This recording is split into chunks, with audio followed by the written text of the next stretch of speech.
Sometime during the third consecutive night spent huddled over the toilet, insides heaving and shuddering as I vomit forth seemingly everything I'd ever eaten, I realize what's happening. He's trying to poison me. It's all so elegant, so perfect, and so clear that I almost laugh, but another barrage of retching forces me into silence. The next morning, I threw everything in the kitchen away, wrapping it 3 times in black plastic and burying it deep in the apartment's communal trash cans, to prevent an unfortunate transient from the crossfire of his wrath. I am out the door of the complex and halfway to the corner store when I realize he knows, must know, where I would shop. I pick a direction and walk, enjoying the chill winter air that soothes the ragged shreds of my insides. I turn at random intervals, following an improbable path out of my familiar neighborhood, until I find a small shop with an unfamiliar name. Once inside, I hurriedly fill a small plastic basket. Brands that I have never eaten, strange tins of ethnic ingredients I don't recognize, foods I've never even thought of buying, soy milk, tofu. I can feel my stomach reborn in anticipation of an untainted meal. I prepare the meal in a fog of nervous anticipation, trying to focus on savoring the aromas and the grease-spitting sounds of the frying pan. It tastes clean, but then so has every other meal before this. I try to tell myself that the mounting pain inside me is simple fear and anxiety, but before the stroke of midnight, I am again crouched in the dingy bathroom, surrendering the day's work into the porcelain mouth of the sewer. The next day, I pack up the remaining food and dispose of it with the same care. I eat out that day, layering debt onto the last of my credit cards at restaurants on the opposite side of town.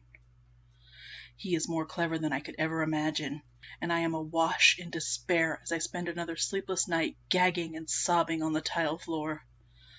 I imagine the algorithm, the perfect predictive models at his disposal, brilliantly charting my every move across the city. Every time I thought I'd outwitted him, I was willingly walking into his web.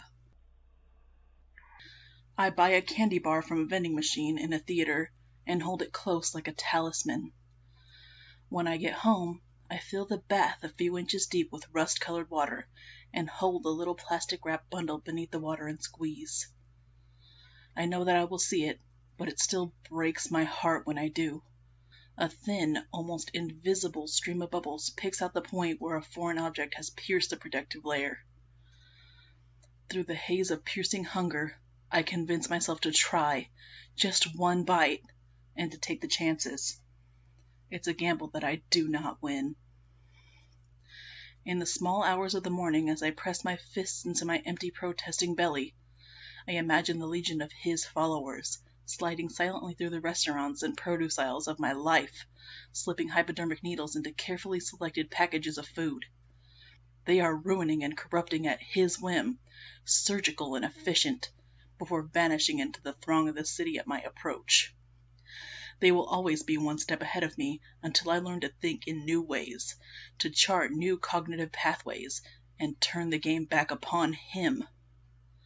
So I tell myself, this is what I must do. The first day of my new life I spend in the small living area of my apartment, organizing my thoughts with clean and sterile efficiency, and conserving what energy I can from my wasting body. Night brings the retching sickness, but all that arises is water and pills, half digested in the bilious water. The pills, of course. Not for the first time, I feel a sharp twinge of respect for the crystalline perfection of his plants. I dump the last of my dozen prescriptions into the toilet. On my third day, I feel a clarity and a sense of purpose that shocks me in its intensity, and my will penetrates the starvation malaise. I must win, or I will die. The rashes and sores in my cheeks are deeper, and I could feel the gentle sway of loose teeth in my desiccated mouth when I grind them in thought. He is winning, but not for long. There is still time. Water I collect from my roof in a small army of cheap hardware buckets. I know that somewhere in the Byzantine plumbing of the aged building there must be one of his infernally clever devices, a tiny pump, squatting like a predator and pulsing its vile contents into the water main. I'll have to give up bathing. A small sacrifice. The rainwater will keep me alive for a while longer, but I must find a way to eat. The answer comes to me in small, unconnected puzzle pieces over the next few days. While gently working another loose molar from my bleeding gums, they suddenly snap together, and a warm, smothering blanket of epiphany coats my aching frame. The clattering of the tooth into the sink basin is like the ringing of bells. Late in the evening, I begin another unconscious dérive, drifting through the city on shaking and atrophied legs, knowing full well that he is watching.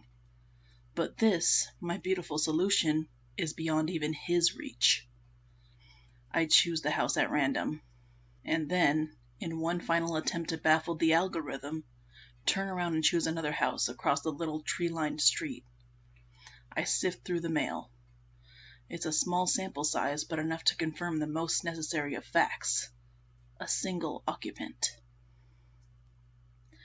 The poor man is surprised to have a visitor at all, and his face contorts with fear as I force my way inside.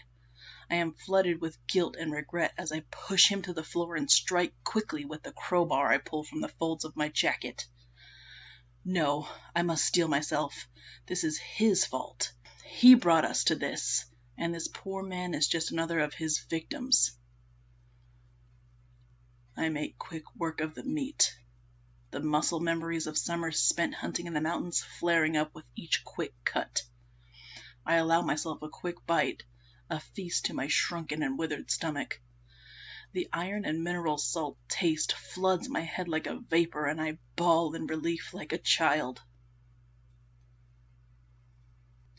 When I have the meat packed tight into my rucksack, I light a single candle on the top floor of the little house and turn the gas range on high. I'm not yet home when I hear the low rumble in the distance. The pulsing lights of fire engines highlight the black cloud hanging in the sky. For the first time in more than a month, I sleep well, my body rapidly healing as pure, untainted nutrients penetrate my cells. I am not yet well, but after a few more meals, I will be ready once more to fight him. I know I can beat him now. I know the algorithm can only predict the actions of my past self, bound by the laws and morals of the old world. That world is dead. I am a free man.